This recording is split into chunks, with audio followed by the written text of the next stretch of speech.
afternoon, fellas.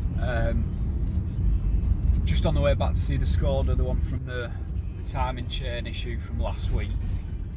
Just a quick update really to where I'm up to. So I got the timing covers back on, did a compression test on it, and when I first went I had like zero compression at all. It weren't even reading. I actually thought my gauge was knackered, to be honest, but reset the timing on it and I had over 100 psi on each cylinder. Now, I'm not sure whether that's high enough for that spec, to be honest. I've not actually had a look, but they all seem about the same, so I'm fingers crossed really. I'm hoping that it could have just been out and the engine hasn't made contact. I know it's a long shot, but it's got to be worth a try.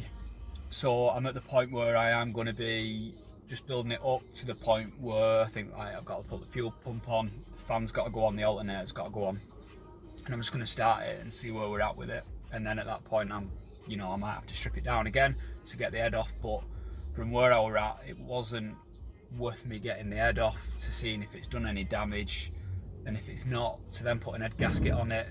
Really, it seemed like a pointless exercise. So once I get there, I'll sort of show you where I'm up to and the build up. But the weather is shite again. I'm outside. I know it's just one of them things, but it does make the job harder, to be honest with you, especially when you're trying to get on your back and it's piss wet through and stuff. But it's just one of them things, isn't it? So anyway, when I get there, I'll give you all an update and show you where I'm up to. Right guys, as you can see, there's the timing covers, so they're all back on now. There's a top one here, and then a bottom one, which is a tin one. It's been resealed. The alternator's off, which fits down there. So I've got to put the manifold back on properly, the fuel pump, put the fan on, and hopefully we'll have it running. Another twitchy bum time, so I'll keep you updated anyway. I'll crack on for the minute. So I'm not far off done. Fuel pump's back on. The manifold is, I mean, it weren't off, but it was undone. Alternator's back on the belt. But just I don't do a lot of work on Volkswagen, Audi, Skoda and that sort of stuff. But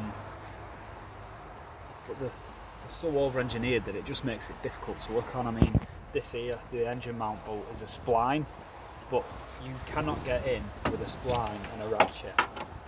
You just can't. So you've got to lift the engine, drop it, and it's just a nightmare. Yeah, so anyway. Hi guys, just on my way back now. Fired it up and it took ages to go, to be honest. I think maybe just because there were no oil, fuel pressure. Fired it up and it ran alright, to be honest. No misfires, nothing like that. Smooth as a whistle, but it was knocking and tapping from the top end, which would have been nice to know before I even got involved with it. But by the sounds of it, it's got low oil pressure. Now the oil light isn't coming on, but it's not even coming on when I put the ignition on. So to me, maybe there is history with the car. You never know, somebody's taken the bulb out or something. But it runs, which is, it's one of them. As much as it needs more work doing to it, I'm quite surprised really, because of how much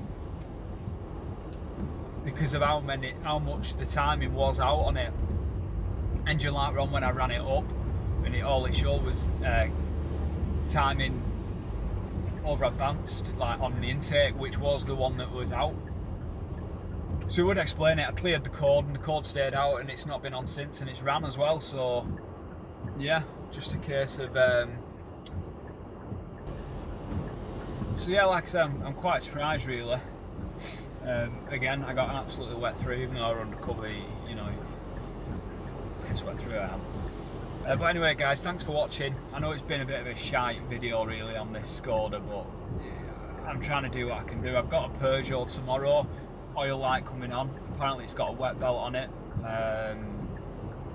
And if you know anything about your Fords, probably wet belt breaking up and clogging up the strainer.